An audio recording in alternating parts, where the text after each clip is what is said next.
السلام علیکم ورحمۃ اللہ وبرکاتہ۔ ان الحمد للہ نحمده ونستعینه ونستغفره ونعوذ باللہ من شرور انفسنا ومن سیئات اعمالنا من يهده الله فلا مضل له ومن يضلل فلا هادي له وأشهد أن لا إله إلا الله وحده لا شريك له وأشهد أن محمدًا عبده ورسوله يا أيها الذين آمنوا اتقوا الله حق تقاته ولا تموتن إلا وأنتم مسلمون يا أيها الناس اتقوا ربكم الذي خلقكم من نفس واحدة وخلق منها زوجها وبث منهما رجالا كثيرا ونساء واتقوا الله الذي تساءلون به والأرحام إن الله كان عليكم رقيبا يا أيها الذين آمنوا اتقوا الله وقولوا قولا سديدا يصلح لكم أعمالكم ويغفر لكم ذنوبكم ومن يطع الله ورسوله فقد فاز فوزا عظيما أما بعد فإن خير الحديث كتاب الله وخير الهدي هدي محمد صلى الله عليه وسلم وشر الأمور محدثاتها وكل محدثة بدعة وكل بدعة ضلالة وكل ضلالة في النار. قال تعالى: أعوذ بالله من الشيطان الرجيم بسم الله الرحمن الرحيم وَإِذْ قَالَ لُقْمَانُ لِابْنِهِ وَهُوَ يَعِظُهُ يَا بُنَيَّ لَا تُشْرِكْ بِاللَّهِ إِنَّ الشِّرْكَ لَظُلْمٌ عَظِيمٌ۔ ہر قسم کی حمد و ثنا اللہ رب العزت کے لیے، اور کثرت سے درود و سلام ہو امام الانبیاء جناب محمد الرسول اللہ صلی اللہ علیہ وسلم کی ذات اقدس پہ۔ آج کے اس درس میں قرآن حکیم کی ایک آیت آپ کے سامنے رکھنا چاہوں گا۔ اس آیت کا ترجمہ، اس آیت کی تفسیر اور اس آیت سے اخذ ہونے والے احکام، مسائل، فوائد، یہ ہمارا موضوع ہے۔ اللہ تعالیٰ نے اس آیت میں ارشاد فرمایا جو میں نے آپ کے سامنے تلاوت کی ہے کہ جب کہا لقمان نے اپنے بیٹے سے، وَهُوَ يَعِظُهُ، اس حال میں کہ وہ انہیں واعظ کر رہے تھے، اپنے بیٹے کو واعظ کر رہے تھے، کہا یا بنی لا تشرک باللہ، کہ اے میرے پیارے بیٹے اللہ کے ساتھ کسی کو بھی شریک نہ ٹھہرانا، بے شک شرک ظلم عظیم ہے۔ یہ وہ آیت ہے جو میں آپ کے سامنے رکھنا چاہتا ہوں۔ اس آیت میں سب سے پہلے اللہ رب العزت نے کسی شخصیت کا نام لیا ہے۔ کس کا نام لیا ہے یہ مجھے بچے بتائیں گے جو میرے سامنے بیٹھے ہیں۔ جی بیٹا، کس کا نام لیا ہے؟ جی لقمان کا، بہت اچھے۔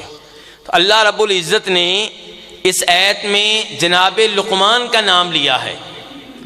میرا پہلا سوال اس آیت کے تعلق سے یہ ہے کہ یہ لقمان کون تھے؟ کیا یہ اللہ کے نبی تھے؟ کیا یہ اللہ کے رسول تھے؟ یا یہ کوئی عام انسان تھے؟ تو اس سوال کا جواب یہ ہے کہ ان کے نبی یا رسول ہونے کا تذکرہ قرآن و حدیث میں کہیں بھی نہیں آیا۔ اگرچہ علماء کرام میں اختلاف موجود ہے، کچھ نے کہا نبی ہیں، اور پھر کچھ نے کہا کہ سوڈان کے تھے، کچھ نے کہا مصر کے تھے، اور کسی نے ان کی کسی نبی کے ساتھ رشتہ داری جوڑی، لیکن یہ ساری وہ معلومات ہیں جو ہم تک کسی مستند ذریعے سے نہیں پہنچی۔ اس لیے ہم پختگی کے ساتھ کچھ نہیں کہہ سکتے کہ کہاں کے رہنے والے تھے، کس کے رشتہ دار تھے، اور کس ملک میں پیدا ہوئے، لیکن یہ بات پکی ہے کہ ایک سمجھدار، صاحب حکمت اور نیک آدمی تھے۔ اگر یہ اللہ کے نبی ہوتے تو اللہ رب العزت کہیں نہ کہیں ان کا تذکرہ کر دیتے۔ آپ خضر علیہ السلام کو لے لیں، خضر جن کو ہم خضر کہتے ہیں، وہ کون ہیں جی؟ وہ نبی ہیں کہ اللہ کے ولی ہیں؟ میں ذرا آپ کو ساتھ لے کے چلوں گا جی. اختلافات ان کے بارے میں بھی موجود ہیں، لیکن صحیح بات یہ ہے کہ وہ اللہ کے نبی ہیں. لوگوں کی کوشش ہے کہ وہ ثابت کریں کہ اللہ کے ولی ہیں، لوگوں کی، آپ کی نہیں. لوگوں کی کوشش ہے کہ وہ یہ دعویٰ کریں کہ وہ اللہ کے ولی تھے اور عام سے ولی ہو کے نبیوں سے آگے نکل گئے، نعوذ باللہ. جبکہ صحیح بات یہ ہے کہ وہ اللہ کے نبی تھے. کیسے پتا چلا مجھے اور آپ کو کہ اللہ کے نبی تھے؟ جب ہم سورہ کاف میں ان کا اور موسیٰ علیہ السلام کا واقعہ پڑھتے ہیں تو وہاں پہ بہت سے مقامات سے پتہ چلتا ہے کہ وہ اللہ کے نبی تھے. مثال کے طور پہ موسیٰ علیہ السلام جناب خضر سے کہہ رہے ہیں کہ میں آپ کی پیروی کروں گا، وَلَا أَعْصِي لَكَ أَمْرًا، اور آپ مجھے جو بھی حکم دیں گے کسی بھی حکم میں آپ کی نافرمانی نہیں کروں گا. یہ کون کہہ رہے ہیں؟ موسیٰ علیہ السلام. موسیٰ علیہ السلام نبی ہو کر کسی عام انسان سے کیسے کہہ سکتے ہیں کہ جو بھی حکم دیں گے مان لوں گا؟ اگر وہ نبی نہ ہوتے تو یہ کہتے جو آپ کا حکم شریعت کے خلاف نہیں ہوگا وہ مان لوں گا. لیکن موسیٰ علیہ السلام کہہ رہے ہیں میں آپ کا ہر حکم مانوں گا بغیر کسی استثناء کے. اور جب آخر میں موسیٰ علیہ السلام اور خضر علیہ السلام سے علیحدگی ہونے لگی آپس میں، تو وہاں پہ خضر علیہ السلام نے کہا تھا کہ وَمَا فَعَلْتُهُ عَنْ أَمْرِي، میں نے جو کچھ کیا، بچے کو قتل کیا، دیوار کو سیدھا کیا، کشتی میں سوراخ کیا، اس کو پھاڑ ڈالا، جو بھی میں نے کیا اپنے رب کے حکم سے کیا ہے، اپنی طرف سے نہیں کیا. تو اس کا مطلب یہ ہے کہ ان پہ وحی نازل ہوتی تھی. اس کا مطلب یہ ہے کہ اللہ رب العزت کے احکامات ان پہ نازل ہوتے تھے. یہ اور دیگر دلائل سے پتہ چلتا ہے کہ وہ اللہ کے نبی تھے. لیکن لقمان کے نبی ہونے کا تذکرہ قرآن و حدیث میں کہیں بھی نہیں آیا. ان کو قرآن حکیم نے کیا کہا ہے؟ صاحب حکمت، دانا، عقل مند آدمی. تو اللہ تعالیٰ کہہ رہے ہیں وَإِذْ قَالَ لُقْمَانُ لِابْنِهِ، اور جب لقمان نے اپنے بیٹے سے کہا. اللہ رب العزت اپنے کلام میں کسی اور کی بات نقل کر رہے ہیں. کس کی؟ لقمان کی. اب یہاں پہ ایک سوال پیدا ہوگا کہ قرآن حکیم میں دیگر لوگوں کے جو اقوال آئے ہیں کیا وہ ہمارے لیے حجت ہیں؟ کیا ہم انہیں دلیل کے طور پہ قبول کر سکتے ہیں؟ کیا ہم انہیں دلیل کے طور پہ کسی اور کے سامنے پیش کر سکتے ہیں؟ کیا جواب ہے جی اس سوال کا؟ میں سوال کر رہا ہوں آپ سے، جواب دیجئے، حصہ ڈالیے اپنا. تو اس بارے میں علماء کرام نے وعدے کیا ہے کہ جب اللہ تعالیٰ اپنے قرآن میں کسی اور کی بات نقل کریں اور نقل کرنے کا انداز یہ ہو کہ اللہ تعالیٰ اس کی مذمت بیان کر رہے ہیں، اس کو برا کہہ رہے ہیں، اس کو غلط کہہ رہے ہیں، تو وہ بات ہمارے لیے حجت نہیں ہوگی. جیسا کہ قرآن میں فرعون کی کئی باتیں آئی ہیں. فرعون کی باتیں آئی ہیں کہ اس نے موسیٰ علیہ السلام سے یہ کہا اور پھر یہ بات کہی، بعد میں یہ بات کہی. اب فرعون کے اقوال اگرچہ قرآن میں آئے ہیں لیکن ہمارے لیے حجت اور دلیل نہیں ہے. لیکن اللہ رب العزت اگر کوئی بات اس انداز سے بیان کریں گویا کہ اللہ اس کی تعریف کر رہے ہیں، ستائش کر رہے ہیں اور اللہ رب العزت اس کے اوپر خاموشی اختیار کر رہے ہیں، تو پھر وہ بات ہمارے لیے حجت ہے، وہ دلیل ہے. آپ ایک آیت لیجئے، اللہ تعالیٰ فرماتے ہیں وَإِذَا فَعَلُوا فَاحِشَةً قَالُوا وَجَدْنَا عَلَيْهَا آبَاءَنَا وَاللَّهُ أَمَرَنَا بِهَا. آپ لوگوں کی توجہ چاہتا ہوں، مجھے پڑھے لکھے لوگ لگ رہے ہیں اور میں اسی لحاظ سے درس دینا چاہ رہا ہوں. اللہ تعالیٰ فرما رہے ہیں یہاں پہ کہ جب یہ لوگ بے حیائی کا کام کرتے ہیں، برائی کا کام کرتے ہیں، تو کیا کہتے ہیں کہ ہم نے اس بے حیائی پہ اپنے آباء و اجداد کو پایا، وہ ایسا ہی کرتے چلے آ رہے ہیں اور اللہ بھی یہی حکم دیتا ہے. کیا حکم دیتا ہے اللہ جی؟ جی بیٹا کیا اللہ حکم دیتا ہے؟ بے حیائی کے کام کرنے کا. کہنے لگے بے حیائی کا کام کرنے کے بعد کیا کہتے ہیں؟ نمبر ایک، ہمارے آباء و اجداد یہ کام کرتے چلے آئے ہیں، تو اس میں عجیب بات کون سی ہے؟ دوسرے نمبر پہ اللہ کا بھی یہی حکم ہے. اللہ نے آگے سے کیا کہا؟ قل ان اللہ لا یأمر بالفحشاء، آپ ان سے کہہ دیں کہ اللہ رب العزت بے حیائی کا حکم نہیں دیتا۔ اب اللہ نے ان کی گفتگو نقل کی، انہوں نے دو باتیں کی تھیں۔ پہلی بات کہ جو غلط کام ہم کر رہے ہیں تم انہیں غلط کہتے ہو، وہ غلط نہیں ہے کیونکہ ہمارے آباء و اجداد کرتے چلے آ رہے ہیں۔ نمبر دو، اللہ بھی یہی حکم دیتا ہے۔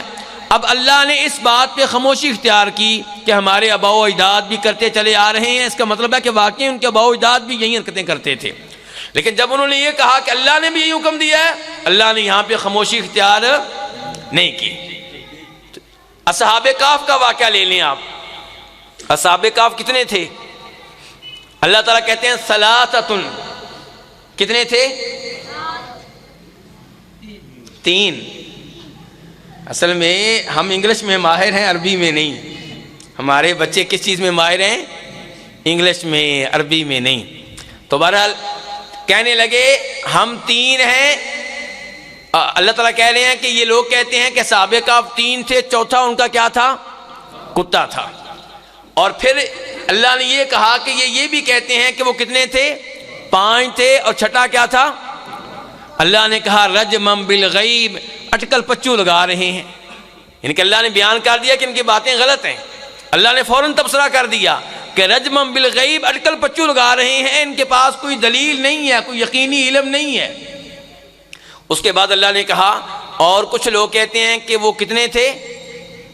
7، اور 8واں ان کا کیا تھا؟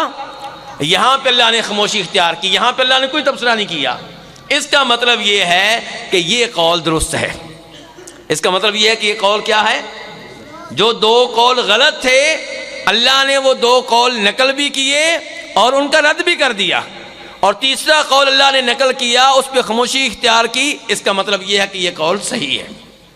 تو یہ اللہ رب العزت، اب خلاصہ کیا ہے؟ اتنی مثالیں دینے کے بعد دوبارہ اصول بیان کرنے لگا ہوں۔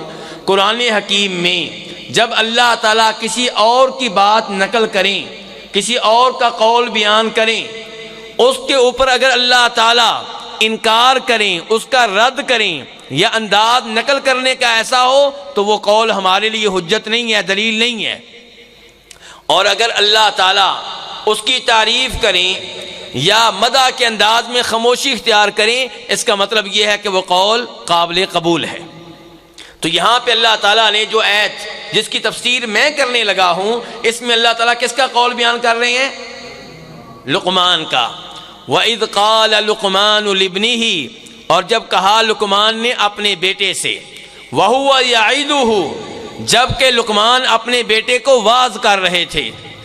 اس سے پتہ چلا اپنے بیٹے کو واعظ کرنا چاہیے، اپنی اولاد کو واعظ کرنا چاہیے، اپنی اولاد کو سمجھانا چاہیے، ان کو لے کر بیٹھ جانا چاہیے اور بتانا چاہیے کہ دین کیا کہتا ہے، اللہ تعالیٰ کیا چاہتے ہیں، نبی علیہ السلام کی تعلیمات کیا ہیں۔ یہ صرف جناب لقمان کا طریقہ نہیں ہے، بلکہ انبیاء کرام علیہ السلام کا بھی طریقہ ہے۔ آپ دیکھ لیں جناب یعقوب علیہ السلام نے مجلس لگائی ہوئی ہے، کب؟ جب وہ فوت ہو رہے تھے۔ ام کنتم شہداء اذ حضر یعقوب الموت اذ قال لبنیہ ما تعبدون من بعدی۔ میرے بھائیو، موت میرے اوپر بھی آنی ہے، آپ کے اوپر بھی آنی ہے۔ یہاں سے عبرت حاصل کیجئے۔ اللہ نے یہ پرانی باتیں قرآن پاک میں کیوں بیان کی ہیں؟ تاکہ ہم اگر اچھی ہیں تو ان کے اوپر عمل کریں، بری ہیں تو ان سے دور رہیں۔ اب لقمان علیہ السلام کا یعقوب علیہ السلام کا واقعہ اللہ نے کیوں بیان کیا؟ تاکہ میں اور آپ بھی فوت ہوتے وقت اپنی اولاد کو ویسی نصیحت کریں جیسی نصیحت کون کر رہے ہیں؟ یعقوب علیہ السلام۔ کیا کہہ رہے ہیں؟ ما تعبدون من بعدی، نبی توحید والے، اولاد بھی توحید کے اوپر، اس کے باوجود توحید و شرک کے موضوع کی اتنی اہمیت ہے کہ جناب یعقوب علیہ السلام بیٹوں سے سوال کر رہے ہیں، مجھے بتاؤ میرے فوت ہونے کے بعد کس کی عبادت کرو گے؟ آج اہل حدیث لوگ، اہل توحید لوگ سمجھتے ہیں کہ ہم تو توحید کے اوپر ہیں، مولوی صاحب بار بار توحید پتہ نہیں کیوں بیان کرتے ہیں، بار بار درس توحید کے اوپر، شرک کے اوپر کیوں؟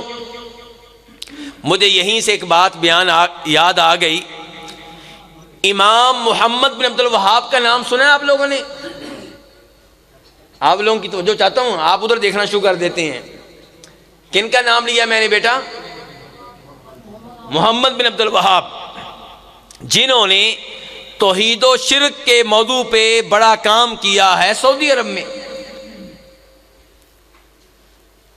انہوں نے وہاں سے شرک کا خاتمہ کیا، ورنہ ریاض وغیرہ کی جانب ایسی قبریں موجود تھیں جن قبروں کا عورتیں طواف کیا کرتی تھیں، جن قبروں پہ عورتیں بیٹا لینے کے لیے آیا کرتی تھیں. امام محمد بن عبد الوہاب رحمہ اللہ نے وہاں سے شرک کا خاتمہ کیا، اور انہوں نے توحید کے اوپر ایک کتاب لکھی ہے. اس کتاب کا نام کون بتائے گا؟ بچوں میں سے کون بتائے گا جو کتاب محمد بن عبد الوہاب رحمہ اللہ نے لکھی ہے؟ کوئی بچہ بتائے. جی بتائیں. کتاب و توحید. اللہ آپ کو جزائے خیر دیں. آپ کہیں اسکول سے تو نہیں آئے؟ وہاں سے آئے ہیں؟ چلیں ماشاءاللہ، پھر بھی اللہ آپ کو جزائے خیر دیں. یہ فائدہ ہوا نا اسکول میں بچے کو داخل کرنے کا، دینی اسکول میں داخل کرنے کا. ہوپ آف جنہ سے آئے ہیں نا؟ یہ ہوپ آف جنہ سے آئے ہیں. آپ کے پڑوس میں اسکول موجود ہے.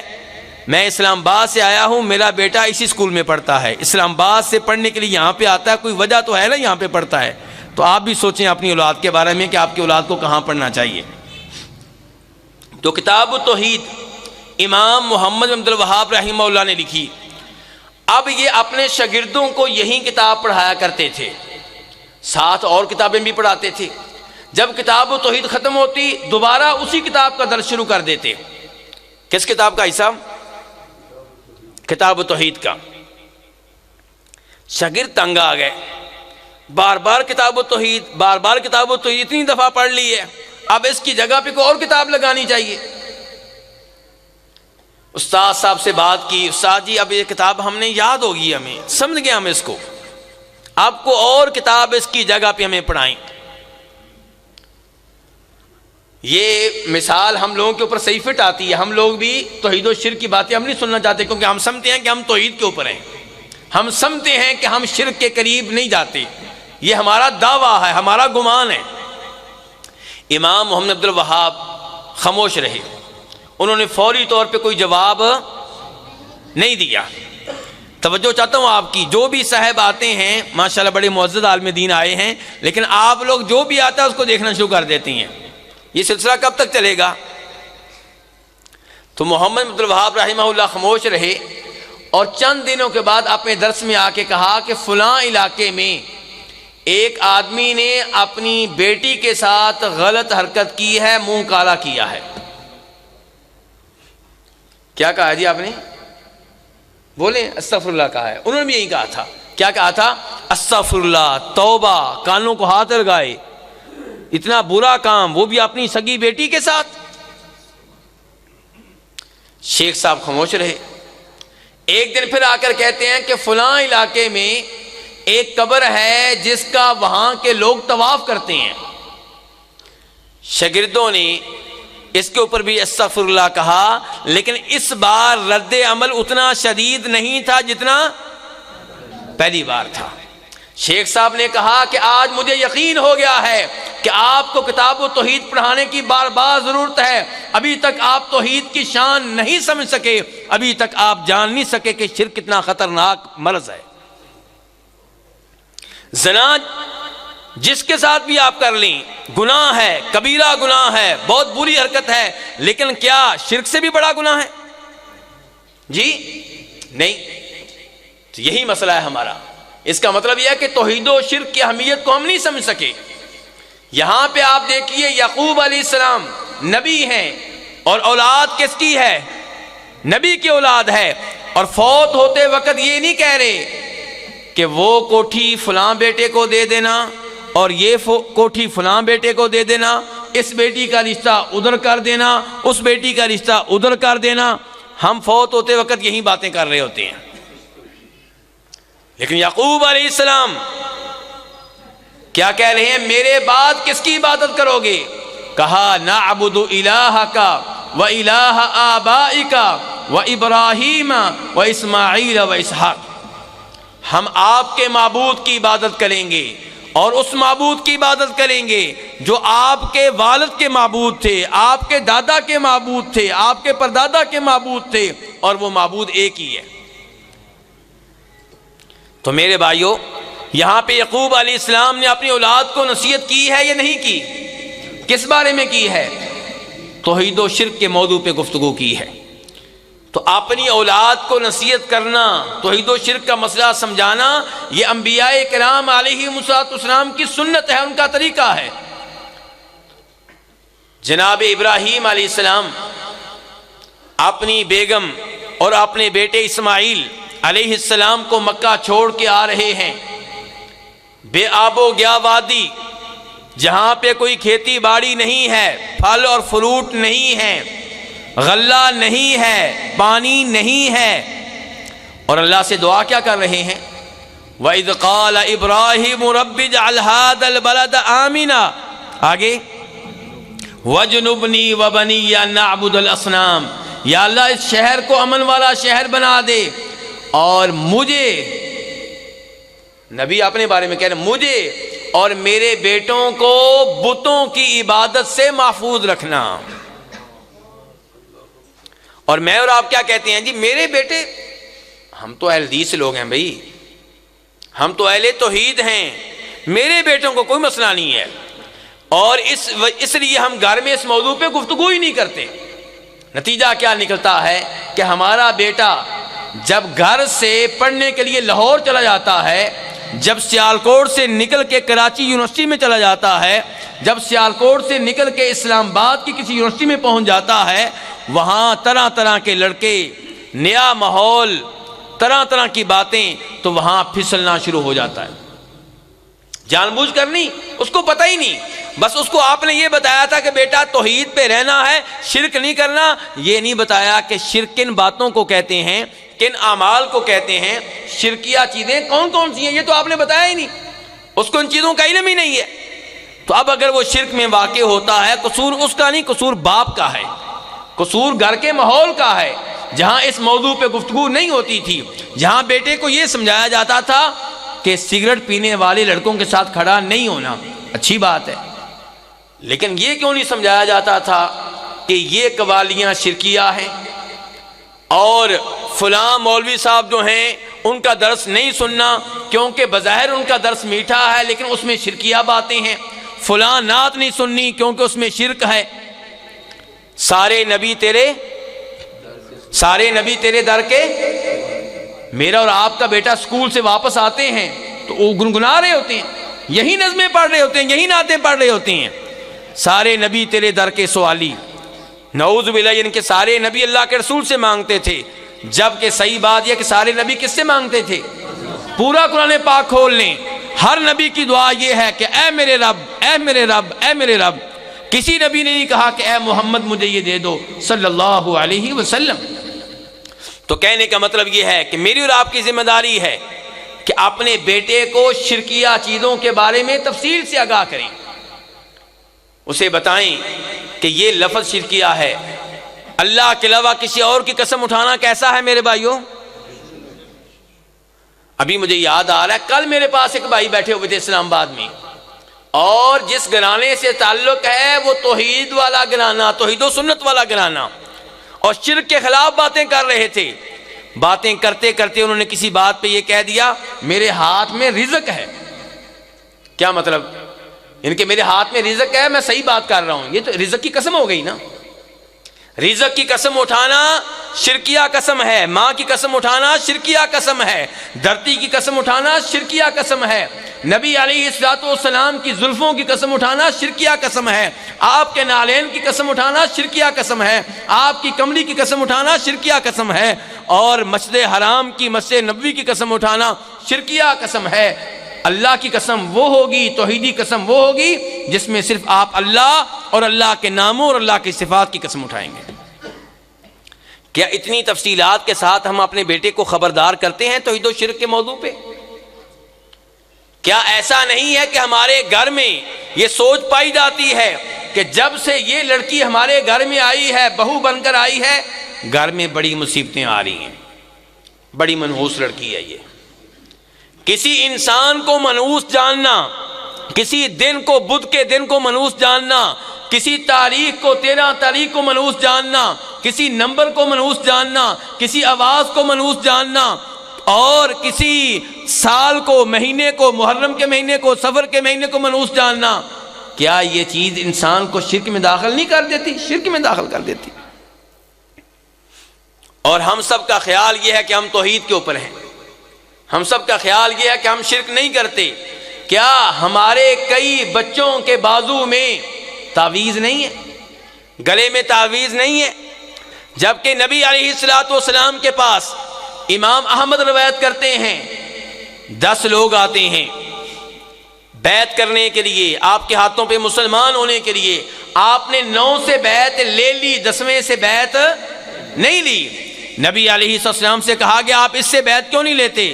فرمایا اس لیے کہ اس نے تعویذ باندھا ہوا ہے۔ اس نے تعویذ اتار کر پھینک دیا، تب آپ نے بیعت لی، اور اسی موقع پہ آپ نے کہا تھا من علق تمیمۃ فقد اشرک، جو تعویذ لٹکائے گا وہ شرک کرے گا۔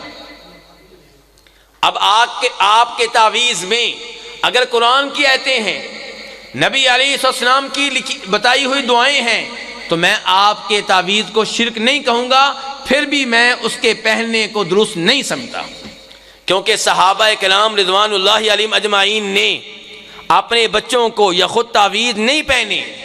وہ قرآن پاک کے بارے میں یہ عقیدہ رکھتے تھے کہ اس میں شفا ہے، لیکن شفا کیسے لیتے تھے؟ دم کر کے، تلاوت کر کے، پڑھنے سے شفا لیتے تھے، گلے میں لٹکانے سے نہیں۔ بالکل ایسے ہی جیسے قرآن پاک بیان کرتا ہے شہد میں کیا ہے جی؟ شفا ہے۔ اب اگر کوئی آدمی یہ مسئلہ سننے کے بعد کہ شہد میں شفا ہے گلے میں 5-6 شہد کی بوتلیں لٹکا لے تو کیا شفا مل جائے گی؟ ایسا کیا اس کا طریقہ درست ہوگا؟ سب اس کو کیا کہیں گے؟ پاگل، مینٹل۔ شہد میں شفا ہے، لیکن شفا کیسے ملے گی؟ شہد کھانے سے۔ قرآن پاک میں شفا ہے، کیسے ملے گی؟ تلاوت کرنے سے۔ اگر آپ نے تعویذ ہی پہننا ہے تو پورا قرآن پاک گلے میں لٹکا لے، پھر ایک آیت کیوں، 2 آیتیں کیوں، 30 کے 30 پارے گلے میں لٹکا لے۔ تو کہنے کا مطلب یہ ہے کہ یہ چند مثالیں میں آپ کو دے رہا ہوں جو انسان کو شرک میں داخل کر دیتی ہیں، اور یہ چیزیں ہمارے معاشرے میں عام ہیں۔ طوطے والے کے پاس جانا ٹھیک ہے جی حاجی صاحب، یہ اپنے ہاتھوں کی لکیریں دکھانا اور پھر مشورہ کرنا کہ شادی کس مہینے میں کروں، کس تاریخ میں کروں، کس لڑکی سے کروں، کیا یہ مسلمان کا کام ہے؟ کیا یہ چیزیں انسان کو شرک سے خارج نہیں کر دیتی؟ یقیناً یہ چیزیں انسان کو شرک میں داخل کر دیتی ہیں، توحید سے خارج کر دیتی ہیں۔ تو میرے بھائیو، اس لیے جناب لقمان اپنے بیٹے کو نصیحت کر رہے ہیں اور کہہ رہے ہیں میرے بیٹے، میرے پیارے بیٹے، اللہ کے ساتھ کسی کو شریک نہ کرنا۔ اچھا لفظ کیا بولا ہے؟ میرے پیارے بیٹے۔ اس سے علماء کرام نے مسئلہ اخذ کیا کہ جس کو نصیحت کریں، جس کو وعد کریں، جس کو سمجھائیں، اسے پیار و محبت سے سمجھائیں۔ اور لقمان علیہ السلام کی یہ نصیحت سورہ لقمان میں موجود ہے، 4-5 دفعہ بیٹے کو کہتے ہیں میرے پیارے بیٹے، یا بنیا یا بنیا یا بنیا، میرے پیارے بیٹے، او میرے پیارے بیٹے۔ اور یہی انداز اختیار کیا تھا ابراہیم علیہ السلام نے، کس کے ساتھ؟ اپنے مشرک باپ کے ساتھ۔ سورہ مریم پڑھیے، کیا کہتے ہیں؟ اذ قال لأبیہ یا ابتی لم تعبد ما لا يسمع ولا يبصر ولا يغني عنك شيئا۔ ابا جی آپ اس کی عبادت کیوں کرتے ہیں جو نہ سنتا ہے، نہ دیکھ سکتا ہے، نہ کوئی فائدہ دے سکتا ہے آپ کو، آپ کی حاجت روائی نہیں کر سکتا، آپ کی بیماری دور نہیں کر سکتا، آپ کو بیٹا نہیں دے سکتا، آپ کو رزق نہیں دے سکتا۔ یہاں پہ ابراہیم علیہ السلام نے مشرک باپ کو کیا کہا ہے؟ اے میرے ابا جی، بڑے پیار سے کہا اے میرے ابا جی۔ اور ساتھ ساتھ ایک اور مسئلہ بھی سنتے جائیں کہ ابراہیم علیہ السلام نے وعدے کر دیا کہ عبادت کا حقدار کون ہوتا ہے؟ جو سننے والا ہو، جو دیکھنے والا ہو، جو مشکل کشا ہو، جو حاجت روا ہو، جو غوث اعظم ہو، اور وہ کون ہے؟ ایک اللہ ہے، اس کے علاوہ کوئی نہیں ہے جس کو مشکل کشا قرار دیا جائے، حاجت روا کہا جائے۔ ابراہیم علیہ السلام کیا کہہ رہے ہیں؟ یا ابتی، اے ابا جان، لم تعبد الشیطان، آپ شیطان کی پیروی کیوں کرتے ہیں؟ اور یہاں پہ بھی کیا کہا؟ اے ابا جی۔ اور کبھی کہتے ہیں اے ابا جی میرے پاس وہ علم آیا جو آپ کے پاس نہیں ہے، وہاں بھی کہہ رہے ہیں ابا جی۔ تو 4 دفعہ ابراہیم علیہ السلام نے نیتوں میں کہا ابا جی ابا جی ابا جی۔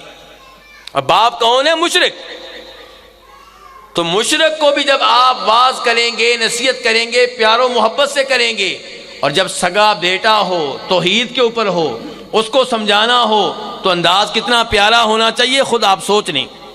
لیکن کئی والد اللہ ان کو ہدایت دے، او گدے، یہ بیٹے کو بلا رہے ہیں، اللہ نے اتنی بڑی نعمت دی، انسان بیٹا دیا، اور باپ کیا کہہ رہا ہے؟ او گدے۔ کیا یہ سمجھانے کا انداز ہوتا ہے؟ یہ انداز اختیار نہیں کرنا چاہیے۔ انبیاء کرام علیہم السلام کا یہ انداز نہیں ہے۔ نبی علیہ السلام اپنے چچا، بخاری شریف کی حدیث، فوت ہونے والے ہیں، اس میں دونوں مسئلے آ جائیں گے۔ ایک مسئلہ یہ کہ توحید کی اہمیت، شرک سے روکنے کی اہمیت، اور دوسرے نمبر پہ کہ وعد و نصیحت کرتے ہوئے جس کو وعد و نصیحت کرنی ہے پیار و محبت سے بلانا ہے۔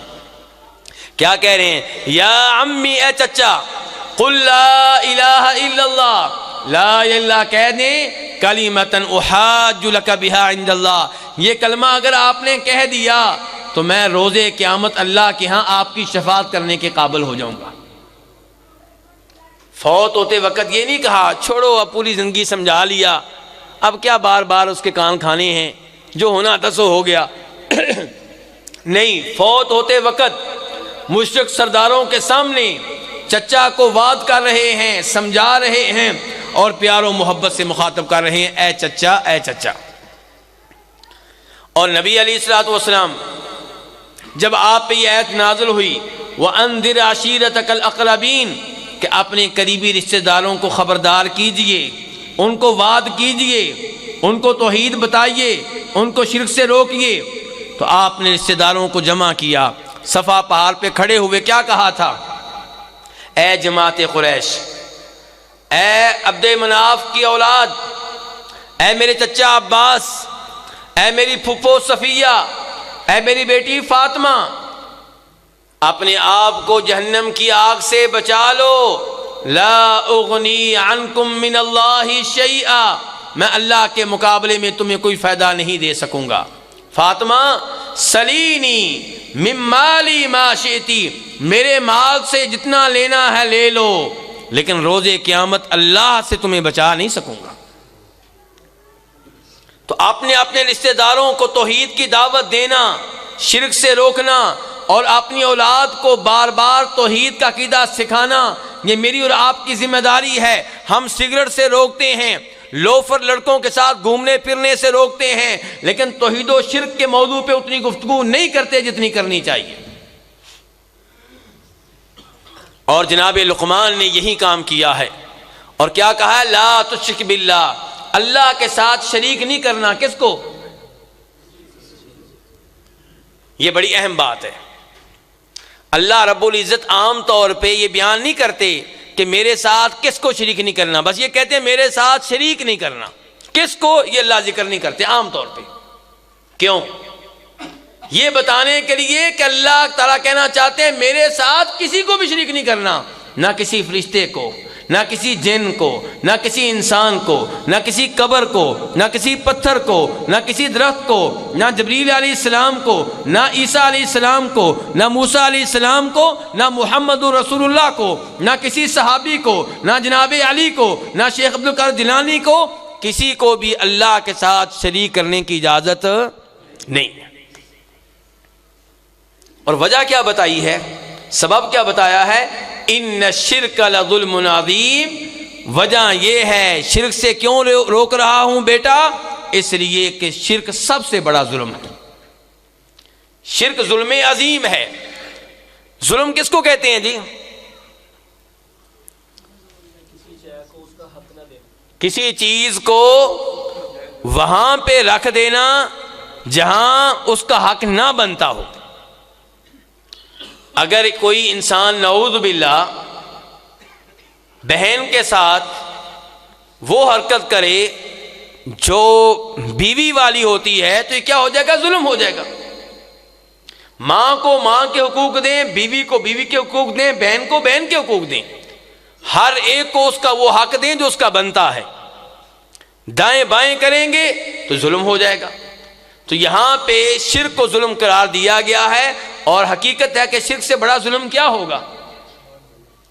توحید کس کا حق ہے؟ ہر سجدہ اللہ کا حق، ہر رکوع اللہ کا حق، جس کے نام پہ ہر جانور ذبح کیا جائے وہ اللہ ہے. یہ سب حقوق اللہ کے ہیں. جب آپ کسی اور کو دیں گے تو آپ ظلم کریں گے. اور پھر کہ دیتے بھی کس کو ہیں؟ یا تو کوئی ہو نا اللہ کے برابر کا، یا اللہ کے قریب قریب کا. اللہ کا حق دیتے کس کو ہیں؟ اس انسان کو جو پیشاب پخانے کا محتاج ہے، جو اپنے ہاتھ سے گندگی کو صاف کرتا ہے، جو اپنے آپ کو پیشاب پخانے سے محفوظ نہ رکھ سکا، جو اپنے آپ کو ناک کی گندگی سے محفوظ نہ رکھ سکا، جو جب رات کو سویا ہوتا ہے اس کی نیچے سے ہوا نکل رہی ہوتی ہے، منہ سے تھوک نکل رہا ہوتا ہے، بے ہوش، کسی بات کا علم نہیں، اس کو اللہ کا شریک بنایا جا رہا ہے. اس سے بڑا ظلم کیا ہوگا؟ اور شریک بھی کب بناتے ہیں؟ اگر زندگی میں بنائے نا، زندگی میں، تو پھر بھی تھوڑی سی شاید کسی کے ذہن میں بات آ جائے کہ بھی سنتا ہے، دیکھتا ہے، چاہے عارضی طور پہ سنتا ہے، چاہے محدود سنتا ہے، کمرے کی آوازیں سنتا ہے، دوسرے کمرے کی آوازیں نہیں سنتا. 10 آدمیوں کو دیکھتا ہے، ان کے پیچھے کیا ہے وہ نہیں دیکھ پاتا، دیوار کے پیچھے کیا نہیں دیکھ پاتا. قوت سماعت کمزور ہے، قوت بصارت کمزور ہے، لیکن چلیں کچھ نہ کچھ تو ہے. مشکل کشا تب قرار دیتے ہیں، سجدے تب کرتے ہیں، دعائیں تب کرتے ہیں جب وہ قبر میں چلا جاتا ہے. جب اللہ تعالیٰ کہتے ہیں کہ وَمَا أَنْتَ بِمُسْمِعٍ مَّن فِي الْقُبُورِ، کہ اب یہ قبر میں چلا گیا ہے، اب آپ اسے اپنی آواز نہیں سنا سکتے. وَهُمْ عَنْ دُعَائِهِمْ غَافِلُونَ، جب صورتحال یہ ہو جاتی ہے کہ اللہ تعالیٰ کہتے ہیں کہ تمہاری دعا سے غافل ہے، بے خبر ہے، لا علم ہے. تو کہتا ہے کہ میں فلاں قبر پہ گیا تھا، بابا جی نے مجھے بیٹا دے دیا. اللہ تعالیٰ کہتا ہے اس کو تو پتہ بھی نہیں تھا کہ تو قبر پہ آیا کہ نہیں آیا. سننا دور کی بات، بیٹا دینا دور کی بات. وَهُمْ عَنْ دُعَائِهِمْ غَافِلُونَ، تمہاری دعا سے غافل، بے خبر، لا علم، کسی بات کا پتہ ہی نہیں. تو شرک میرے بھائیو ظلم عظیم ہے. اور جب اللہ رب العزت نے یہ آیت نازل کی تھی الذین آمنوا ولم یلبسوا ایمانہم بظلم اولئک لہم الامن وہم مہتدون، کیا ترجمہ ہے اس آیت کا؟ کہ وہ لوگ جو ایمان لے آئے، کس پہ ایمان لے آئے؟ اللہ پہ، اور اللہ کے فرشتوں پہ، اور اللہ کے رسولوں پہ، اور آسمانی کتابوں پہ، اور آخرت کے دن پہ. بہت اچھے. اور ایک چیز رہ گئی بس، نہیں وہ تو آخرت میں آ گیا بیٹا، ایک چیز رہ گئی ہے، تقدیر پہ، کہ دنیا میں جو کچھ ہو رہا ہے اللہ کو پہلے سے معلوم ہے، بلکہ اللہ نے لکھ رکھا ہے. اور آج دنیا میں جو کچھ ہو رہا ہے اس کے مطابق ہو رہا ہے، ذرا بھی آگے پیچھے نہیں ہو سکتا. اس کا نام تقدیر ہے. تو فرمایا جو لوگ ایمان لے آئے اور اپنے ایمان کو کسی بھی ظلم کے ساتھ مکس نہیں ہونے دیا، اپنے ایمان میں کسی بھی ظلم کی ملاوٹ نہیں ہونے دی، اولئک لہم الامن، یہی لوگ ہیں جن کے لیے امن ہے اور یہی ہدایت پانے والے ہیں. کون ہدایت پانے والے ہیں جی؟ ایسا بتائیں پھر. اب ہدایت کے اوپر کون ہیں؟ جو ایمان لائے اور ایمان میں کسی بھی ظلم کی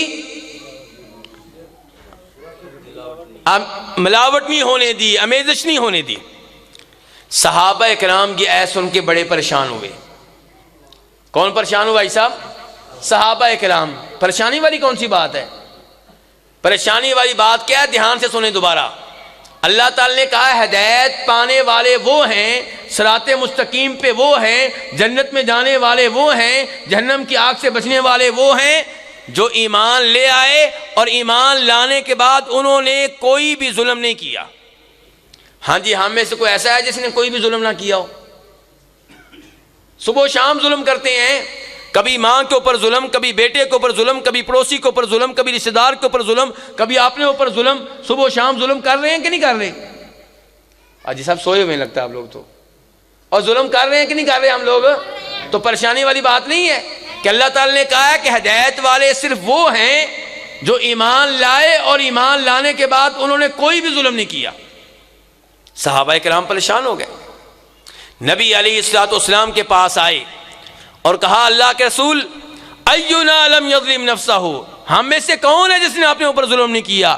ہر ایک نے اپنے اوپر ظلم کر رکھا ہے.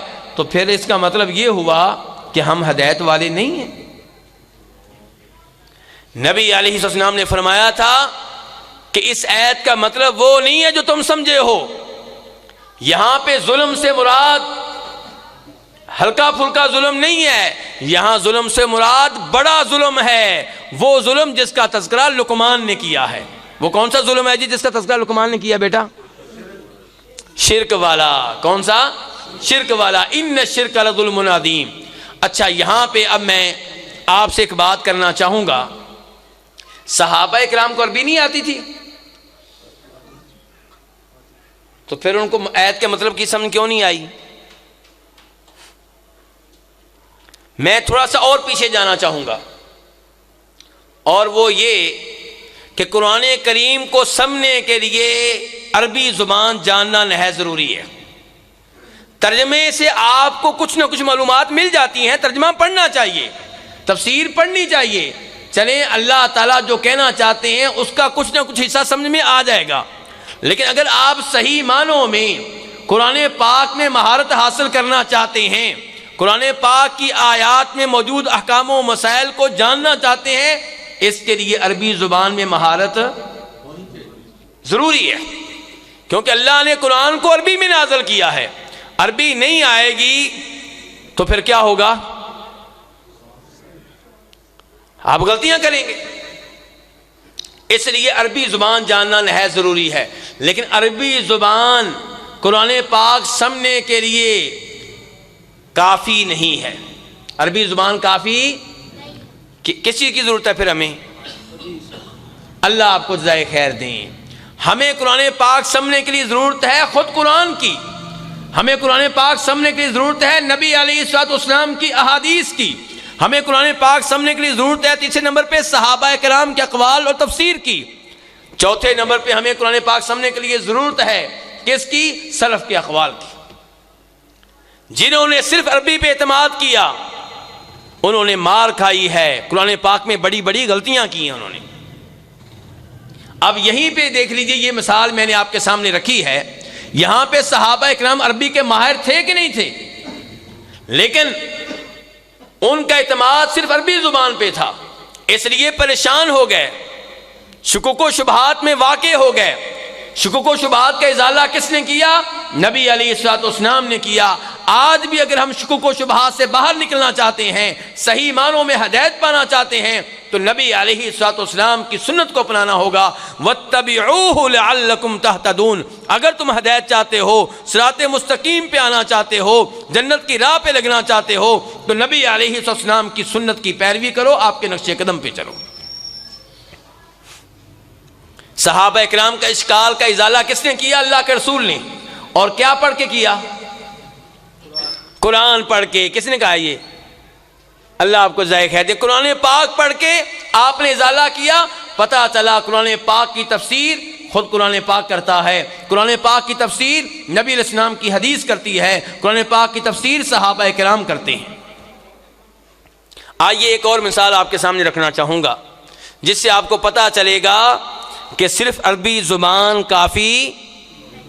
کیونکہ آج ٹیلی ویژن پہ ہماری یونیورسٹیوں میں ایسے پروفیسر موجود ہیں، ایسے سکالر موجود ہیں جن کو آپ میرے جیسے درویش مولویوں سے بہتر سمجھتے ہیں. یار یہ بڑا سکالر ہے، کیونکہ انگلش کے 2 حرف بول لیتا ہے درمیان میں.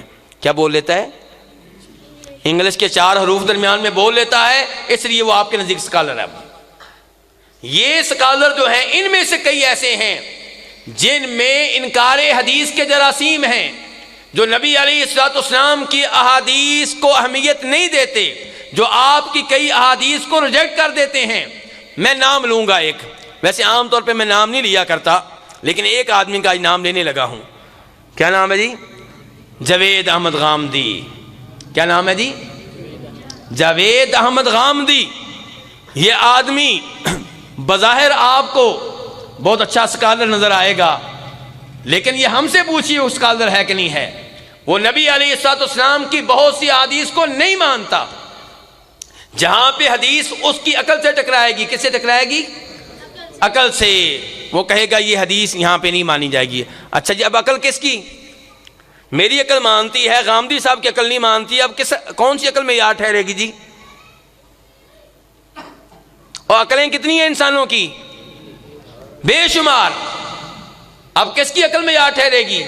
غامدی کے لیکچر میں بیٹھنے والے، غامدی کے اسکول آف تھاٹ سے تعلق رکھنے والے. جو چیزیں ان کی عقل میں نہیں اترتی، ہماری عقل میں بڑی آسانی سے اترتی ہیں.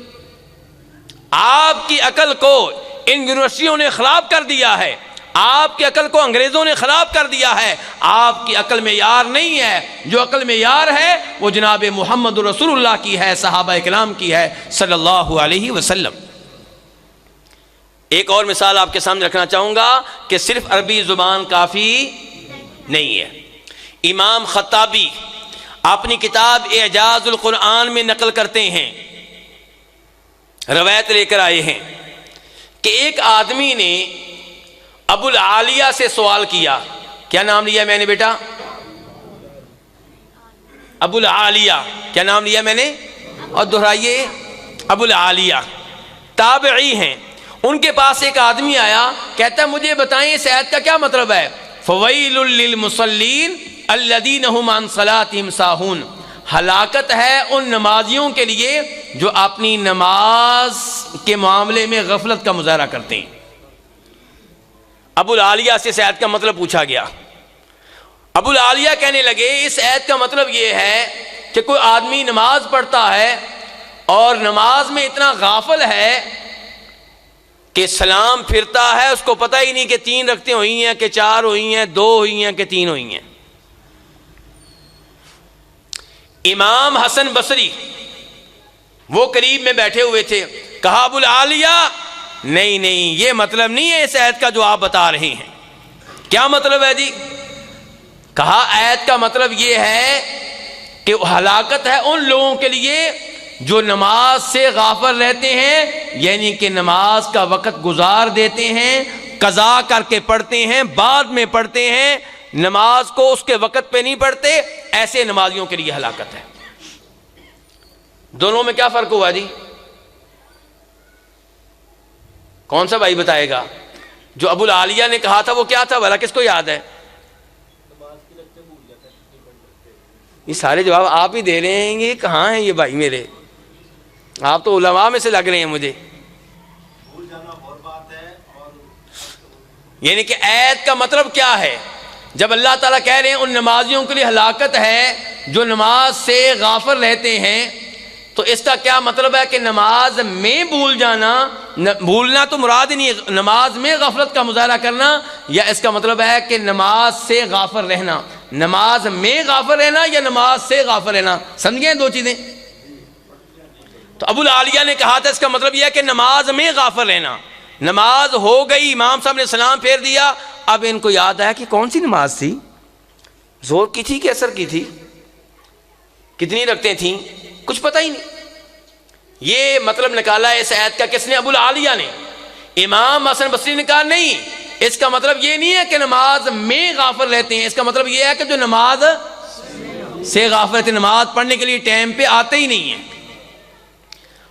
امام حسن بصری نے وہاں پہ ان کو خبردار کیا، کہا ابو العالیہ غور کریں، اللہ نے کہا ہے الذین ہم ان، کہا ہے فی نہیں کہا، سے کہا ہے میں نہیں کہا.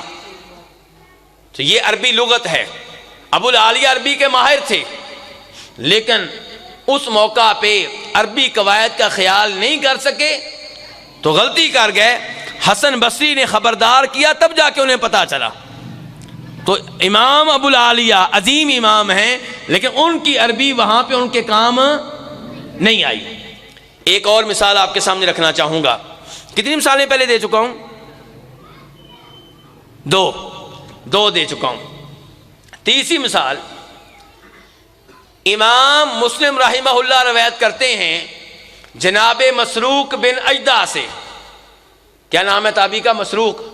کیا نام ہے جی؟ مسروق. اجدع آپ کو معاف کر دیا، بس مسروق یاد کر لیں آپ. مسروق بن اجدع وہ روایت کرتے ہیں کہ میں ام المؤمنین عائشہ رضی اللہ تعالیٰ عنہ کے پاس بیٹھا ہوا تھا تو وہ فرمانے لگیں من زعم ان محمدا قد رأى ربه فقد اعظم علی اللہ الفریہ صلی اللہ علیہ وسلم. ام المؤمنین عائشہ کہہ رہی ہیں جو آدمی یہ دعویٰ کرے کہ نبی علیہ الصلوۃ والسلام غیب کی باتیں جانتے تھے، مستقبل کی باتیں جانتے تھے، وہ اللہ پہ تہمت لگا رہا ہے. یہ کون کہہ رہی ہیں؟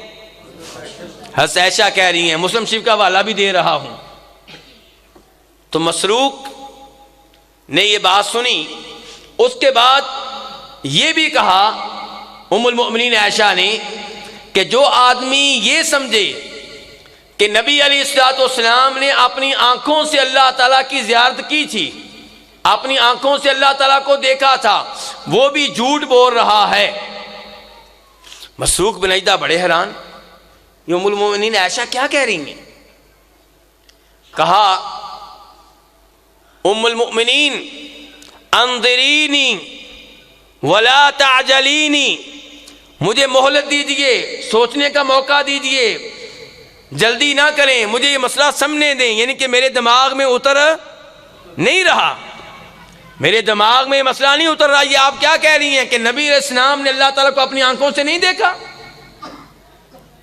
یہ کون سا مہینہ جی؟ عربی مہینہ ربیع الاول کا مہینہ، جس مہینے میں ہمارے بھائی نبی علیہ الصلوۃ والسلام سے محبت کرتے ہوئے، اور ہمیں ان کی محبت میں کوئی شک و شبہ نہیں ہے، پہلے بتا دوں، وہ اپنی طرف سے محبت ہی کرتے ہیں، لیکن محبت میں جو کام کر رہے ہوتے ہیں وہ نبی علیہ الصلوۃ والسلام سے ثابت نہیں ہے، صحابہ کرام سے ثابت نہیں ہے.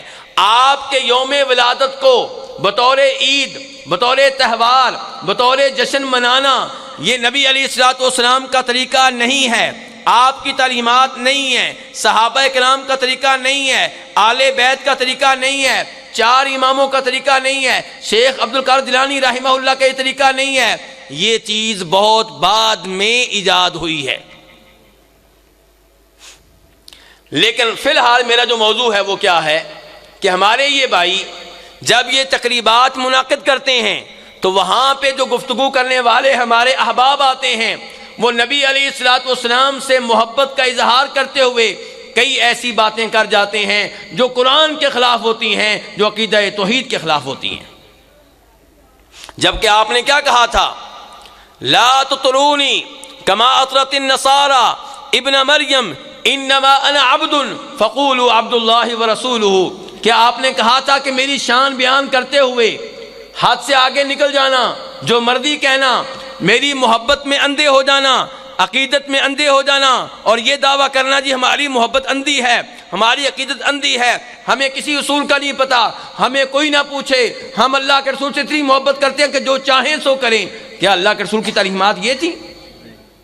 بخاری شریف کی حدیث ہے، آپ تو فرما رہے تھے میرے معاملے میں مبالغہ نہ کرنا، میری تعریفیں کرتے ہوئے ہاتھ سے آگے نہ نکلنا، میں اللہ کا بندہ ہوں، میرے بارے میں یہ کہنا کہ اللہ کے بندے اور اللہ کے رسول ہیں.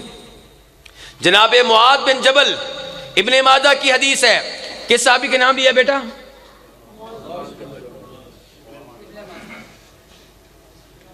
اب آپ کے ابا جی آپ کو دیکھ رہے ہوں گے، بعد میں آپ کی پٹائی ہو جانی ہے، دھیان سے. معاذ بن جبل رضی اللہ تعالیٰ شام سے آئے ہیں. اس زمانے میں شام مسلمانوں کا ملک نہیں ہے، کافروں کا ملک ہے. اور آتے ہی نبی علیہ الصلوۃ والسلام کو سجدہ کر ڈالا. ہاں جی، آپ سے دشمنی کرتے ہوئے کہ محبت کرتے ہوئے؟ محبت کرتے ہوئے. تو اس محبت پہ اللہ کے رسول نے کیا شاباش دی تھی جی؟ کیا انعام دیا تھا؟ کیا تمغہ دیا تھا؟ کہا معاذ یہ کیا؟ جناب معاذ فرمانے لگے اللہ کے رسول علیہ السلام میں شام گیا تھا، وہاں پہ میں نے شامیوں کو دیکھا اپنے بادشاہوں کو، اپنے وزیروں کو، اپنے مولویوں کو، اپنے پادریوں کو سجدہ کرتے ہیں، تو میں نے سوچا تھا کہ اگر ان ظالموں کو سجدہ ہو سکتا ہے جن کی کوئی حیثیت نہیں ہے تو آمنہ کے لال کو سجدہ کیوں نہیں ہو سکتا؟ میں نے وہیں پہ عہد کیا تھا کہ جب آپ سے ملاقات ہوگی آپ کو سجدہ کروں گا۔ تو نبی علیہ السلام نے کیا فرمایا تھا صلی اللہ علیہ وسلم؟ کہا معاذ دھیان سے سن لو، اگر کسی انسان کے لیے جائز ہوتا کہ دوسرے انسان کو سجدہ کرے تو میں عورت کو حکم دیتا کس کو سجدہ کرے؟ اپنے خاوند کو، کیونکہ عورت پہ خاوند کے حقوق بہت زیادہ ہیں، لیکن یہ جائز تو محبت میں اندھا ہو جانا جائز۔ ہمارے بھائی تو فخر سے کہتے ہیں نا کہ ہماری عقیدت جو ہے وہ اندھی ہے، محبت اندھی ہے، لیکن احادیث کیا کہہ رہی ہیں کہ شریعت کو اندھی محبت کی ضرورت۔ امام ترمذی روایت کرتے ہیں، جناب انس بن مالک کہتے ہیں، ہاں بھی کس صحابی کا نام لیا؟ انس بن مالک کہہ رہے ہیں، کیا کہہ رہے ہیں؟ کہتے ہیں کہ صحابہ کرام کو جتنی محبت نبی صلی اللہ علیہ وسلم سے تھی کسی اور سے نہیں تھی، اس کے باوجود جب آپ تشریف لاتے تھے، جب آپ کی آمد ہوتی تھی، صحابہ کرام کھڑے نہیں ہوتے تھے۔ انس بن مالک کہہ رہے ہیں، میں نہیں کہہ رہا، صحابی کہہ رہے ہیں، آپ کے خادم کہہ رہے ہیں، ترمذی شریف کا حوالہ دے رہا ہوں، کھڑے نہیں ہوتے تھے۔ کیوں نہیں ہوتے تھے؟ انس بن مالک کہتے ہیں اس لیے کہ صحابہ کرام جانتے تھے کہ نبی علیہ الصلوۃ والسلام اپنی آمد پہ کھڑے ہونے کو پسند نہیں کرتے۔ آج سکول ٹیچر کلاس میں آتا ہے تو سب کھڑے، جج عدالت میں داخل ہوتا ہے سب کھڑے۔ بھئی اگر میں مسجد میں داخل ہوا ہوں، کوئی صاحب کھڑے ہو گئے معانقہ کرنے کے لیے، گلے ملنے کے لیے، مصافحے کے لیے، کوئی حرج نہیں ہے، لیکن بلا مقصد صرف تعظیم کے طور پہ کھڑے ہونا اور پھر بیٹھ جانا، جب وہ بیٹھے گا تب، جب اجازت دے گا تب، یہ غلط ہے، یہ درست نہیں ہے۔ تو کہنے کا مطلب یہ ہے کہ نبی علیہ الصلوۃ والسلام نے محبت کا یہ انداز پسند کیا، آپ نے صحابہ کرام کو یہ انداز اختیار کرنے دیا، اور آج ہمارے بھائی آپ پہ سلام پڑھتے ہوئے کھڑے ہو جاتے ہیں اور یہ تصور کرتے ہیں گویا کہ اللہ کے رسول آ رہے۔ جب آپ موجود تھے تب آپ نے صحابہ کرام کو اپنے لیے کھڑا ہونے کی اجازت نہیں دی، تو آج یہ اجازت کیسے ہو سکتی ہے؟ تو میں مسئلہ کیا بیان کر رہا تھا کہ ہمارے بھائی اپنی تقریبات میں کئی ایسی باتیں کہہ جاتے ہیں جو توحید کے مطابق نہیں ہوتی۔ اور ایک مولانا صاحب کی تقریر سنی، وہ کہہ رہے تھے کہ جب اسراء و معراج ہوا تو اللہ رب العزت نے آپ کا خود استقبال کیا، عرش پہ آپ کو گلے لگایا اور عرش پہ اپنے ساتھ بٹھایا۔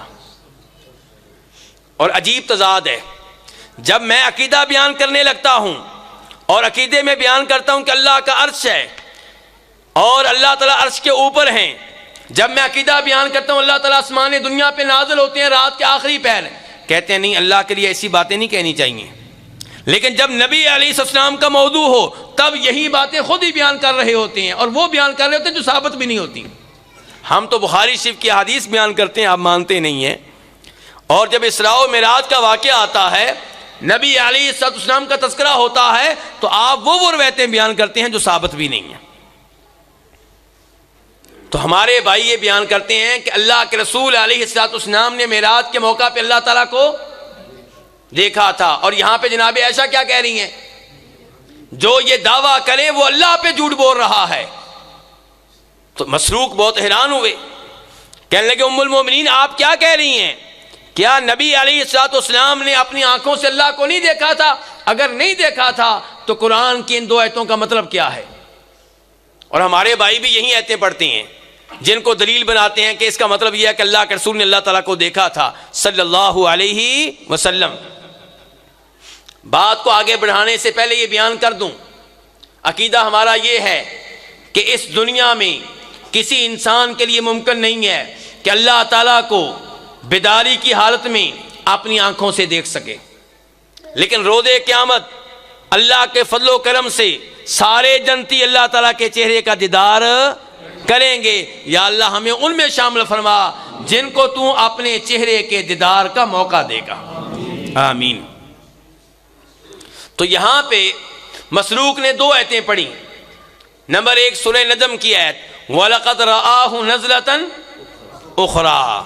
نمبر 2 سورہ تکویر کی آیت کیا وَلَقَدْ رَآهُ بِالْأُفُقِ الْمُبِينِ.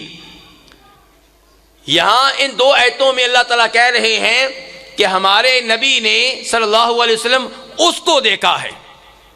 کس کو دیکھا ہے؟ بولیے ذرا. اسے دیکھا ہے. اسے کون ہے بھی؟ اسے ہمارے دوست یہ کہتے ہیں کہ اسے سے مراد اللہ تعالیٰ کی ذات ہے، اور مسروق بھی یہی سمجھتے تھے، اور اس لیے شاید ان کا عقیدہ تھا کہ نبی علیہ الصلوۃ والسلام نے اللہ تعالیٰ کی ذات کو دیکھا ہے. ام المومنین عائشہ نے کہا نہیں، یہ عقیدہ غلط ہے، یہ بات درست نہیں ہے. اور جب یہ 2 آیتیں مسروق تابعی نے ام المومنین عائشہ کے سامنے رکھیں تو جناب عائشہ نے کہا مسروق ان 2 آیتوں کی تفسیر اللہ کے رسول سے صلی اللہ علیہ وسلم سب سے پہلے میں نے معلوم کی تھی. میں نے آپ سے سوال کیا تھا ان 2 آیتوں کا کیا مطلب ہے، تو آپ نے کہا تھا. اب تفسیر کون بیان کر رہے ہیں؟ نبی کریم صلی اللہ علیہ وسلم بیان کر رہے ہیں. آپ نے کہا تھا یہاں پہ مراد جبریل ہیں علیہ السلام، اور میں نے جبریل علیہ السلام کو ان کی اصلی شکل و صورت میں زندگی میں صرف 2 بار دیکھا. کتنی بار دیکھا جی؟ تو صبح و شام وہی نہیں آتی تھی، تو پھر یہ کیوں کہہ رہے ہیں 2 دفعہ دیکھا ہے؟ اصلی حالت میں 2 دفعہ دیکھا ہے، ورنہ عام طور پہ وہ کسی انسان کی شکل میں آتے تھے. تو اصلی حالت میں 2 بار دیکھا ہے. اب میں کہنا یہ چاہتا ہوں کہ جناب مسروق کو عربی آتی تھی کہ نہیں آتی تھی، لیکن غلطی لگی کہ نہیں لگی؟ اور پھر وضاحت کہاں سے ملی؟ جناب عائشہ سے. اور جناب عائشہ نے وضاحت کہاں سے لی؟ نبی کریم صلی اللہ علیہ وسلم سے. قرآن کو اللہ کے رسول کے بغیر، آپ کی احادیث کے بغیر سمجھنا ممکن نہیں ہے. قرآن حکیم میں اللہ تعالیٰ کہتے ہیں وَالسَّارِقُ وَالسَّارِقَةُ فَاقْطَعُوا أَيْدِيَهُمَا جَزَاءً بِمَا كَسَبَا نَكَالًا مِّنَ اللَّهِ وَاللَّهُ عَزِيزٌ حَكِيمٌ. چوری کرنے والا کوئی مرد ہو یا چوری کرنے والی کوئی عورت ہو، ان کے ہاتھ کاٹ ڈالو. ہاں جی، یہ پانی کی بوتل پڑی ہوئی میرے سامنے، اگر کوئی بچہ لے کر یہاں سے چلا جائے تو اس کا ہاتھ کاٹنا چاہیے کہ نہیں؟ قرآن تو کہہ رہا ہے ہاتھ کاٹ ڈالو. اور بتائیے نا، یہاں نبی علیہ الصلوۃ والسلام سے رابطہ کرنا پڑے گا.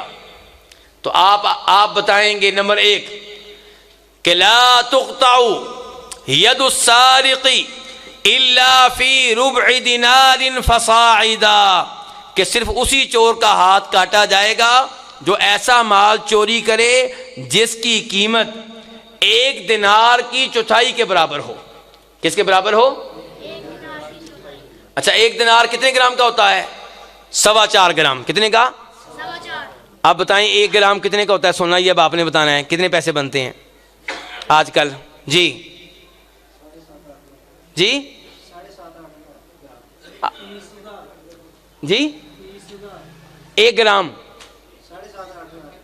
8,000 بتا رہے ہیں جی. 8,000 کا 1 گرام ہے. اس کا مطلب یہ ہے کہ اگر کسی نے 5,000 کی چیز چوری کی ہے، اس کا ہاتھ نہیں کاٹا جائے گا. تو بوتل چوری کرے اس کا ہاتھ کاٹا جائے گا کہ نہیں کاٹا جائے گا؟ تو پھر تو لوگ چوریاں شروع کر دیں گے. 5,000 کی چیزیں، 4,000 کی چیزیں. اس کا بھی حل موجود ہے. اس کا مطلب یہ نہیں ہے کہ اس کو سزا نہیں ملے گی، اس کو سزا ملے گی لیکن ہاتھ نہیں کاٹا جائے گا. اس کو جج جو ہے جیل میں بھیج دے گا 1 سال کے لیے، جرمانہ ڈال دے گا اس کے اوپر 50,000 روپیہ، اور کوئی سزا دی جائے گی، لیکن ہاتھ تب کاٹا جائے گا جب چوری کم از کم 1 دینار کی چوتھائی کے برابر ہو. یعنی کہ آج کل کے لحاظ سے جیسے بھائی بتا رہے ہیں 8,000 روپیہ. تو اگر آپ یہاں پہ حدیث کو نہیں لیں گے، آپ کہیں گے ہمیں حدیث کی ضرورت نہیں، ہمیں عربی آتی ہے، تو آپ اپنے بچوں کے پھر ہاتھ کاٹنے شروع کر دیں گے. تو اس لیے نبی علیہ الصلوۃ والسلام کی احادیث کی طرف رجوع کرنا نہایت ضروری ہے، تبھی آپ قرآن پاک کا مفہوم صحیح معنوں میں سمجھ سکیں گے. ایک اور آیت اللہ تعالیٰ فرماتے ہیں وَإِذَا ضَرَبْتُمْ فِي الْأَرْضِ فَلَيْسَ عَلَيْكُمْ جُنَاحٌ أَن تَقْصُرُوا مِنَ الصَّلَاةِ ان خفتم ان یفتنکم الذین کفروا، توجہ چاہتا ہوں آپ لوگوں کی، اور جب تم زمین میں سفر کرو تو نماز قصر کرنے میں کوئی حرج نہیں ہے۔ کب؟ سفر کرو، لیکن آگے اللہ نے ایک شرط لگا دی ہے کہ جب تم سفر کرو اور سفر میں دشمن کی طرف سے خوف و خطرہ ہو۔ قصر کرنے کی اجازت کب ہے جی حاجی صاحب؟ جب دشمن کی طرف سے کیا خوف ہو؟ تو دو شرطیں ہوگی، قصر کرنے کی دو شرطیں ہوگی، نمبر ایک سفر، نمبر دو خوف۔ ہاں جی، آج کل جب آپ یہاں سے اسلام آباد جاتے ہیں، اسلام آباد میں آپ قصر کرتے ہیں کہ نہیں کرتے؟ راستے میں کرتے ہیں کہ نہیں کرتے؟ کوئی خوف ہے؟ پھر کیوں کر رہے ہیں؟ یعلا بن امیہ کہتے ہیں میں نے امیر المؤمنین جناب عمر فاروق سے یہی سوال کیا کہ اللہ نے تو کہا ہے کہ ان خفتم، اگر دشمن کا خوف و خطرہ ہو تب قصر کر سکتے ہیں، اور ہم آج کل قصر کر رہے ہیں، آج تو امن ہے، دشمن کا کوئی خوف و خطرہ نہیں ہے۔ تو جناب امیر المؤمنین عمر فاروق کہنے لگے یہی سوال میں نے نبی علیہ الصلوۃ والسلام سے کیا تھا، اور آپ نے کہا تھا صدقۃ تصدق اللہ بها علیکم فاقبلوا صدقہ، کہ اللہ نے شرط لگائی تھی کہ قصر تب کر سکتے ہیں جب دشمن کا خوف و خطرہ ہو، لیکن پھر اللہ نے یہ شرط معاف کر دی اور اللہ نے رخصت دے دی، یہ اللہ نے تمہارے اوپر صدقہ کیا، اللہ کا صدقہ قبول کر لو۔ میرے بھائی، قرآن حکیم سمجھنے کے لیے نبی علیہ الصلوۃ والسلام کی احادیث کی طرف رجوع کرنا نہایت ضروری ہے۔ اب میرا آخر میں آپ لوگوں سے سوال یہ ہے، پھر میں آپ کے سوالوں کی طرف آؤں گا انشاءاللہ، کہ یہ میرا موضوع کیا تھا؟ میں کدھر سے کدھر نکل گیا؟ کوئی بیان کسی کو پتہ ہے میرا موضوع تھا کیا؟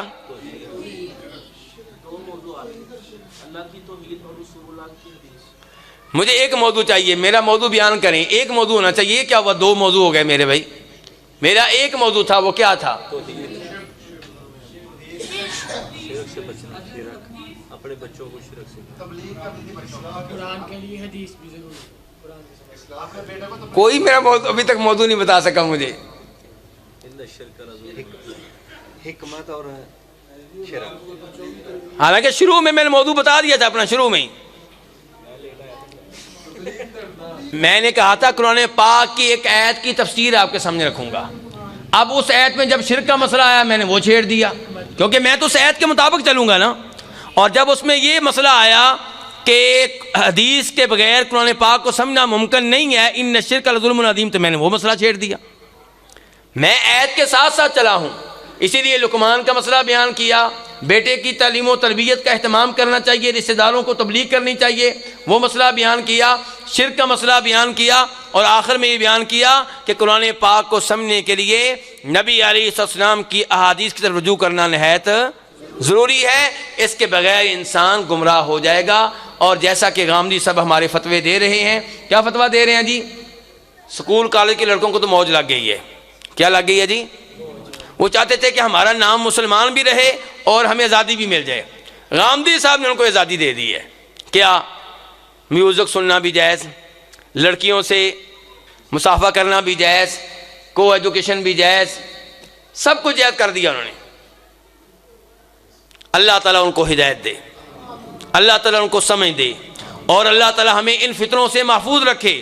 میں آپ کو خبردار کرنا چاہ رہا ہوں کہ آپ کے بچے جن کو آپ یونیورسٹی میں بھیجنے والے ہیں، وہاں پہ ان کا انتظار ایک فتنہ نہیں کر رہا، کتنے فتنے کر رہے ہیں؟ بہت زیادہ۔ اور بچہ آپ کا معصوم ہے، 13 سال کا، 14 سال کا، 15 سال کا، آپ نے تو اس کو باہر کی ہوا نہیں لگنے دی، آپ نے اس کو برائی کے بارے میں کبھی بتایا ہی نہیں، صرف اچھائی بتاتے رہے، جبکہ عقل مند وہ ہے جو بچے کو اچھائی بھی بتائے اور برائی کروائے نہیں، برائی بتائے کہ بیٹا یہ کام برا ہے، بیٹا یہ چیز بری ہے، بیٹا یہ لفظ برا ہے، بیٹا یہ قوالی غلط ہے، بیٹا یہ والی نعت جو ہے اس میں یہ لفظ جو ہے وہ غلط ہے، بیٹا یہ فتنہ غلط ہے۔ قدم بے قدم بچے کو آگاہ کرنا ان فتنوں سے، تاکہ آپ کا بچہ ان فتنوں سے بچ سکے۔ ورنہ جن یونیورسٹیوں میں آپ اپنے بچوں کو بھیج رہے ہیں، یہ یونیورسٹیاں اس سمندر کی طرح ہیں جہاں آپ اپنے بچے سے کہیں بیٹا یہاں پہ تو نے آج تیرنا ہے، اور پہلے تیراکی سکھائی نہیں ہے تو کیا ہوگا؟ نہیں، کئی لوگ کہتے ہیں نہیں میرا بیٹا نہیں ڈوب سکتا، کہتے ہیں میرا بیٹا ہے، میری بیٹی میرا بیٹا یونیورسٹی میں خراب نہیں ہوں گے کیونکہ میرا ہے نا جی. تو آپ کا بیٹا اگر سمندر میں جائے اور آپ اسے کہیں بیٹا یہاں پہ تیراکی کرو، پہلے تیراکی سکھائی نہ ہو تو ڈوبے گا کہ نہیں ڈوبے گا؟ نہیں، آپ کا بیٹا ہے بھائی، نہیں ڈوبے گا، ڈوبے گا. تو ایسے ہی ہمارے بچے یونیورسٹیوں میں کالجوں میں خراب ہو رہے ہیں، تو ان کو یونیورسٹیوں میں جانے سے پہلے فتنوں سے آگاہ کریں، فتنوں کے بارے میں وارننگ دیں. گھر میں آپ کی مجلس ہونی چاہیے. انکار حدیث کا فتنہ، گانوں کا فتنہ، شرک کا فتنہ، اور نبی علیہ الصلوۃ والسلام کے اوپر شکوک و شبہات کا فتنہ، قرآن کے اوپر شکوک و شبہات کا فتنہ، اسلام کے خلاف باتوں کا فتنہ، یہ سارے فتنے ہی فتنے ہیں. آج ایک صاحب مجھے بتا رہے تھے کہ ابو جہل کا بھی یوم ولادت منایا جاتا ہے. یوم ولادت نہیں، معذرت کے ساتھ یوم وفات، کیونکہ یوم ولادت ان کو پتہ نہیں ہے، پتہ چل جائے تو وہ بھی کمی نہیں کریں گے، لیکن یوم وفات کو ان کو پتہ چل گیا. کیسے پتہ چل گیا؟ کیونکہ وہ بدر میں مرا تھا نا، تو بدر کی لڑائی کا تو پتہ ہے کب ہوئی تھی، تو وہاں سے ان کو پتہ چل گیا کس کا؟ ابو جہل کی یوم وفات کا. تو کچھ لوگ ایسے ہیں جو ابو جہل کے یوم وفات منا رہے ہیں، کہتے ہیں وہ ہیرو تھا، عربوں کا ہیرو تھا. یہ کون لوگ ہیں؟ یہ وہ لوگ ہیں جو واضح طور پہ اسلام کے خلاف نہیں بول سکتے، لیکن ایسے لوگوں کا اہتمام کرتے ہیں، ان کے نعرے لگاتے ہیں، ان کی تقریبات منعقد کرتے ہیں جو اسلام کے دشمن تھے. اس طریقے سے وہ آپ کو اسلام سے متنفر کرتے ہیں. کبھی نام لیتے ہیں انڈیا کے، کیا نام ہے جی؟ بھگت سنگھ، کیا اس کا نام ہے جی؟ بھگت ہے کہ بھگت ہے؟ کیا وہ چیز ہے؟ بھگت. اس کے بارے میں لاہور سے آوازیں اٹھتی رہتی ہیں کہ وہ اس کو قومی ہیرو قرار دیا جائے. تو کہنے کا مطلب یہ ہے کہ یہ فتنے ہیں جن کا سامنا آپ کے معصوم سے بچے نے کرنا ہے. اور پھر کچھ والدین تو اس سے بھی آگے نکل جاتے ہیں، وہ اپنے بچے کو کہاں بھیجتے ہیں پڑھنے کے لیے جی؟ لندن، ماسکو جی، چائنا. اور صورتحال یہ ہے کہ میں یہ کہہ رہا ہوں کہ اگر اس کے باپ کو وہاں بھیجا جائے تو وہ بھی خراب ہو جائے گا. کس کو بھیجا جائے؟ باپ کو. اور یہ باپ کیا کہہ رہا ہے؟ میرا بیٹا خراب نہیں ہوگا، میری بیٹی خراب نہیں ہوگی. وہاں پہ فتنہ صرف وہ نہیں ہے جو آپ سمجھتے ہیں. آپ کے ذہن میں ایک ہی فتنہ آتا ہے بدکاری کا، اس سے بڑے فتنے آپ کے بیٹے کے دماغ میں نبی علیہ الصلوۃ والسلام کے خلاف، اسلام کے خلاف، قرآن کے خلاف ایسی باتیں ڈال دی جائیں گی جن کو نکالنا آپ کے لیے کیا کسی عام مولوی کے لیے بھی مشکل ہوگا. تو آپ خود اسلام کے بارے میں الف بے نہیں جانتے، آپ کے بیٹے کو کیا پتا ہوگا بیچارے کو. تو اس لیے میرے بھائیوں اپنی اولاد کی فکر کریں. اور لقمان حکیم نے جس طرح بیٹے کی تعلیم و تربیت کا بندوبست کیا ہے، ایسے آپ بندوبست کریں. وقت کی کمی کی وجہ سے میں نے ان کی ایک نصیحت آپ کے سامنے رکھی ہے بس، ورنہ آگے 10-12 ان کی نصیحتیں ہیں. میں نے کتنی نصیحتیں ان کی آپ کے سامنے رکھی ہیں؟ صرف ایک. اللہ رب العزت سے دعا کرتے ہیں اللہ تعالیٰ ہمیں قرآن حکیم سمجھنے کی توفیق دے، اللہ تعالیٰ ہمیں قرآن کے ساتھ اپنا تعلق مضبوط بنانے کی توفیق دے.